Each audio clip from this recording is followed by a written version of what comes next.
9:40, welcome back to CTV Morning Live. It's our Ask the Expert segment with O.J. Hollingsworth, personal injury law firm here in the city. 789-6559, extension 2803 is the number to call if you want to speak to us live on the air. Ottawa.morning@ctv.ca is our email, and you can always send us a message on our Facebook page as well. While we were in the commercial break, we did have a caller coming through, and so I do know that Peter is on the line. We want to get to him right away. Good morning, Peter. Good morning. What's your question? My question is, what should one do, or what legal rights does one have after being involved in a serious car accident, and you find out that the other grieving party has hired a private investigator to follow you around? What should we do? Confront this person, or just stay away, or what's your advice? It's a really common issue. Virtually every serious case is going to have a private investigator involved, so don't take it personally. The insurance company's job is to investigate whether or not the person's claims are valid, and one of the ways they often do that is by surveillance. It is invasive and people don't like it, but they're absolutely allowed to do it unless they are in your home or on your private property, but they are allowed to do it. And I would certainly add that your question was in part, should you confront them, and you should, not confront them, not be confrontational. The point of your complaint and your claim is that you have a legitimate case, legitimate injuries, so you have nothing to fear or nothing to be afraid of. So carry on with your normal routine, and if you're making your claim legitimately, which you should always be doing, you have nothing to be worried about, because they're only there to capture the truth, a photograph of the truth or a video of the truth, which is not a problem. Is this looking at injuries suffered if you say that you're not able to work and they see you going into work, or that or if the amount of pain you're in, seeing you going into physiotherapy sessions? I mean, right. It does work. Hopefully, if it's truthful, that it's working into your advantage, that, listen, I am doing this much therapy, I'm in this much pain. Yeah, we've had surveillance absolutely help our case. That shows our client limping, shows our client, one time it showed our client who had a bad day and came out in a neck brace, and she didn't know there was surveillance, but she just happened to do that.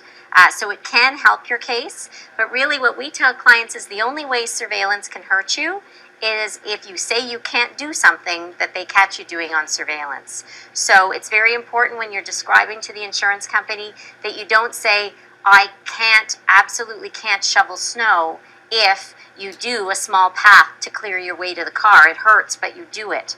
So you have to be careful that you're not talking in extremes and saying, I can't do something. Say, it's hard for me to do it. I do it, but it hurts. I do it, but I shouldn't be doing it. But don't say you can't or you haven't done something that you've done. Truthful is the best. Absolutely. The biggest case killer is embellishment, exaggeration, that kind of thing. Peter, hopefully we've been able to answer your information in a very honest and genuine question as well. We were talking about the must calls, the things to follow up on, and we were talking also about the safety aspect of things. So things that you can have in advance if you've already made those phone calls, but things you should have on hand. Yes, this is a good time of year to sort of, remind ourselves about some things that can be helpful. Really common sense, though. One thing is to make sure that you have a safety kit in your vehicle, a first aid kit, salt and sand perhaps in your trunk. Another thing that we offer is a crash kit on our website that can be downloaded that gives you the various step-by-steps to take in the event of an accident, because obviously at that time of crisis, one doesn't necessarily follow the correct paths in terms of safety and what to do, and so we suggest you download the crash kit. Another thing that's obvious is to have a charged cell phone, so that if you're in an area where there's no traffic that can stop to help, you can call 911. But the main thing to remember about having a cell phone in the car, of course, is to use this time of year as to make a resolution to not be texting. Make a resolution to have the cell phone, for example, in the glove box. Just when you get into the car, put it into the glove box so that it's there to take photographs if there's an accident, to make a 911 call if there's an accident, and that way you're not accessing it and using it to text. And as we know, this time of year can be dangerous in the best of times with slippery roads and the change in weather. And you certainly don't want to be involved in an accident where there's texting involved. It's something I know we've tried to take the pledge, and there's a pledge going on right now with Ottawa Police Services. You can leave the phone alone, and it's changing your habits, right? They say it takes about 3 weeks in that pledge to be able to change your habits of what you're doing in the vehicle.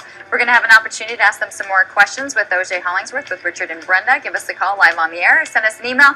Find us on Facebook. We're back with more after this.